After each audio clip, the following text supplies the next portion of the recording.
Before we begin, I invite you to gently close your ears and focus on what remains when all external sounds fade away. It's like sitting in a quiet room, and after a while, you notice a subtle ringing or hum beneath the silence. If you listen closely, you'll start to experience this soft, constant presence, something that feels like the very fabric of reality itself. In quantum physics, it's said that everything is connected at the most fundamental level, and that everything we see is just a manifestation of deeper, unseen energy. What you are hearing, or rather feeling, is that same energy, that same field of potential. This subtle ringing is what we call the sound of silence. It's not just an abstract concept or some external force. It's the very essence of you. Everything we discuss in this session and the ones to come will be about this sound of silence. It is not something separate or different from you. It is you. This exploration is about realizing that the sound of silence is your own inner being, your most fundamental nature, the stillness from which all life arises. You are that, the very presence behind everything. The speaker begins by emphasizing the importance of inner sound, a sound that many people hear during meditation. This sound, according to the speaker, is something that everyone has access to, but not everyone notices it. The discussion begins with the idea that meditation doesn't require any special effort. It's about letting go and observing, whether with eyes open or closed. The speaker suggests that this sound, which is often thin and constant, is always present within us, even in noisy environments or crowded places. It's something intrinsic, something that we don't have to seek outside ourselves. As the conversation progresses, the speaker touches upon the human tendency to let thoughts distract us from this inner experience. When we reduce the number of thoughts, this inner sound can become more prominent and continuous, always present, whether or not we are paying attention to it. The speaker explains that spirituality, contrary to popular belief, is quite simple. It's not about complicated rituals or prolonged meditation sessions. In fact, the speaker argues that spirituality is already within us, but we often fail to notice it because our attention is directed elsewhere. The speaker shares a personal experience of how they used to think that spirituality required rigorous practices. However, over time, they realized that this inner realization is always present, and it's not about doing something to achieve it. The speaker questions why people often make spirituality seem so complex, involving sadhus, mahatmas, and lengthy meditation sessions. They argue that these practices may give the impression that spirituality is difficult, but in reality it's already inside us, and we just need to be aware of it. The speaker also explains that while there is more to spirituality beyond this realization, what is most important is understanding this starting point, the recognition that the inner sound and presence are always there. This realization is not about finding something outside ourselves, but rather becoming aware of what is already within. The process of understanding this, according to the speaker, is what spirituality is about.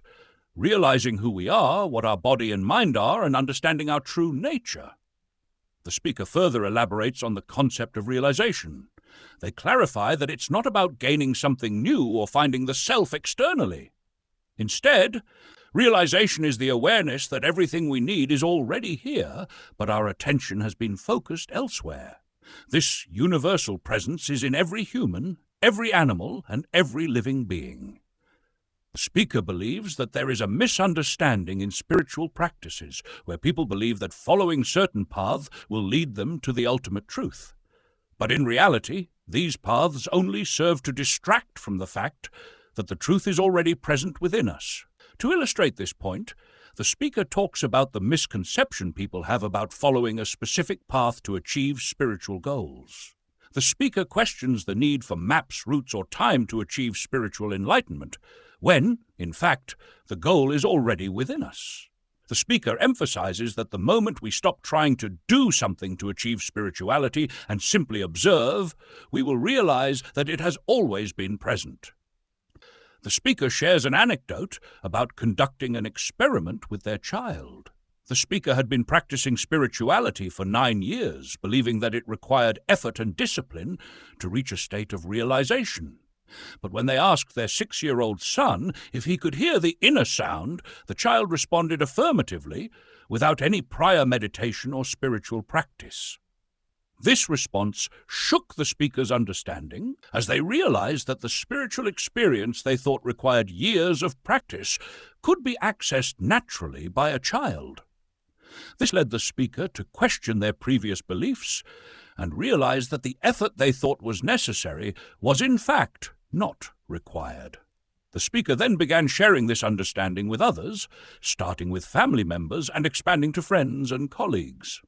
They noticed that younger people, including their sister and wife, were able to experience this inner sound more easily than older individuals, such as their parents who had practiced spirituality for decades but had not yet had this realization. This, according to the speaker, is because younger individuals have less conditioning of the body and mind, whereas older individuals may need practices like yoga or pranayama to purify their body and mind in order to experience this sound. The speaker emphasizes that for those who are younger or more open to the experience, the realization comes quickly, as there is no need to rely on external senses like the ears. The inner sound can be heard even with the ears closed. The speaker then questions why spiritual practices often involve unnecessary complications and procedures when the goal is already within reach. They suggest that many spiritual leaders may prolong the process for personal gain, such as obtaining disciples or donations, when in reality, the final goal of spirituality is something that can be realized instantly. The conversation then shifts towards the idea of realization and understanding. The speaker points out that realization and understanding are two separate things. Realization is the awareness of something that has always been present, while understanding involves a mental process of grasping that realization. The speaker emphasizes that understanding takes effort, but realization itself is effortless. It's simply about noticing what is already there. The speaker uses the analogy of sound to explain this concept.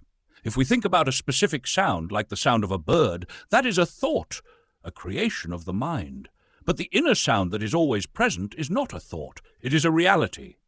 The speaker explains that the mind can create illusions, such as hearing the sound of a bird through repeated thoughts. But this is different from the reality of the inner sound that exists without any effort. The speaker concludes by pointing out that many people, including parents and older individuals, may dismiss this inner sound as an illusion because their minds and bodies are too conditioned to perceive it. Until the mind becomes deconditioned, either through spiritual practices or through a natural letting go of thoughts, they will not be able to hear the sound. The speaker makes it clear that this inner sound is neither a thought nor an imagination. It is the supreme reality, the ultimate truth that is present within all of us.